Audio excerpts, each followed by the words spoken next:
తమ్ముడు కూడా రామ పేర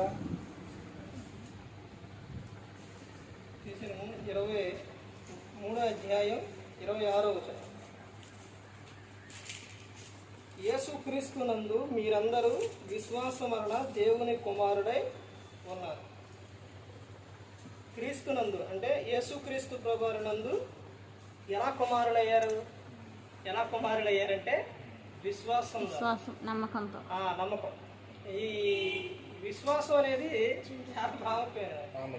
అంటే విశ్వాసం గురించి ఏం చెప్తున్నారంటే విశ్వాసం కూడా దేవునికి ఇష్టం అంటే ఆయన ఉన్నాడు.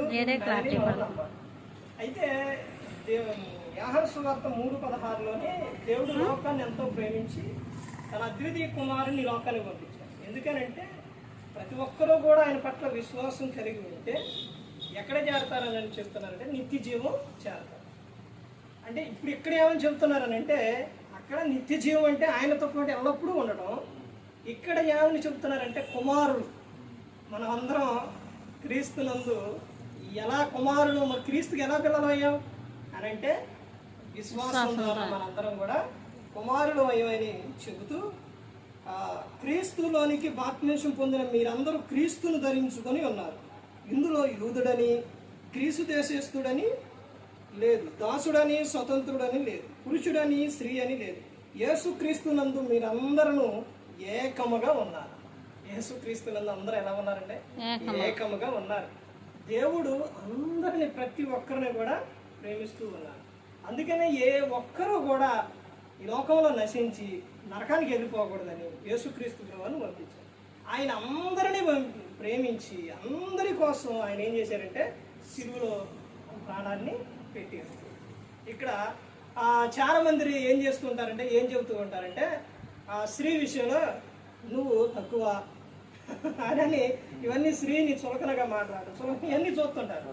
కానీ దేవుడు ఏం చెప్తాడంటే నాకు పురుషుడని స్త్రీ అని భేదం లేదు, మీరందరూ కూడా ఎలా ఉన్నారు ఏకముగా ఉన్నారు. ఒక సందర్భంలో చెప్తారు కదా కొరింథీయులకు రాసిన పత్రికలో దేవుడు సర్వశక్తి గల దేవుడు చెబుతున్నారు. ఆయన ఏమని చెప్తున్నారంటే ఇదిగో కుమారుని మీరందరూ కూడా కుమారులు కుమార్తె, మీరందరూ ఎవరంటే నాకు మీరు కుమారులు కుమార్తెలై ఉన్నారు అని చెప్తారు. అందరం కూడా ఎవరు అంటే దేవుని పిల్లలు. క్రీస్తు యేసునందు బాప్తిస్మం పొందిన ప్రతి ఒక్కరూ కూడా క్రీస్తుని ధరించుకొని ఉన్నారు. అయితే యూదుడని గ్రీసు దేశస్థుడని దాసుడని స్వతంత్రుడని పురుషుడని ఏ భేదం లేదు, అందరూ యేసుక్రీస్తు ప్రభువునందు ఎలా ఉన్నారు ఏకమై ఉన్నారు. మీరు క్రీస్తు సంబంధులైతే ఆ పక్షమందు అబ్రాహాం యొక్క సంతానమైండి వాగ్దాన ప్రకారం వారసులై ఉన్నారు. అందరం కూడా ఎవరు వారసులమై ఉన్నారు. వాగ్దాన ప్రకారం క్రీస్తులోని మనలను ఏర్పరచుకున్నారు. ఎప్పుడంటే జగత్పునాది వేయబడక మునిపే క్రీస్తులోని మనలను ఏర్పరచుకున్నారు. ఆ విషయం ఎక్కడ ఉంటుందంటే అపోస్తలుడైన పౌలు గారు ఎఫెసీయులకు రాసిన పత్రిక 1వ అధ్యాయం 3-4 వచనాల్లో ఉంటుందన్నమాట. ఈ 3-4 వచనాల్లో ఇక్కడ మనం ఎలా జగత్పునాది వేయబడక మునిపే క్రీస్తులో మనలను ఆయన ఏర్పరచుకుని ప్రతి ఒక్కరూ కూడా ఆ పరలోకం చేరాలనే మనందరినీ ప్రేమించి యేసుక్రీస్తు ప్రభువు ఈ లోకానికి వచ్చి మనందరి కోసం తాను పెట్టారు. మరి ఈ విధంగా మాట్లాడించిన తండ్రి దేవునికి కృతజ్ఞతాస్తుతులు చెల్లిస్తూ ఇంతవరకు శ్రద్ధగా ఉన్న మీకు ప్రభు పెట్టిన హృదయపూర్వకంగా చెల్లిస్తూ మాట అందరికీ వందనాలండి.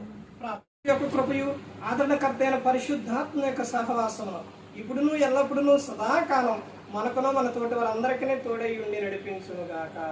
ఆమేన్. వందనాలు.